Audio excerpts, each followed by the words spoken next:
वळूया पुढल्या बातमीकडे। मुंबईमध्ये मुसलमान महापौर वादात मनसेनं वेगळाच तर्क काढलाय। मनसेकडून चांगला मुसलमान आणि वाईट मुसलमान असा भेद करण्याचा प्रयत्न झालाय। उद्धव यांच्या पाठोपाठ राज यांनीही मुसलमानांचं तुष्टीकरण केलंय का असा प्रश्न उपस्थित होतो।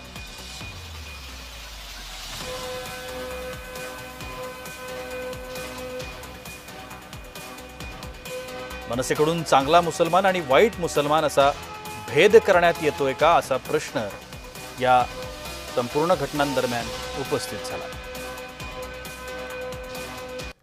आता अमित साटम म्हणतात की मुस्लिम खान, अरे तुम्ही एपीजे अब्दुल कलामांना बनवलं ना राष्ट्रपती, तेव्हा नाही वाटलं तुम्हाला मुस्लिम राष्ट्रपती होतोय म्हणून?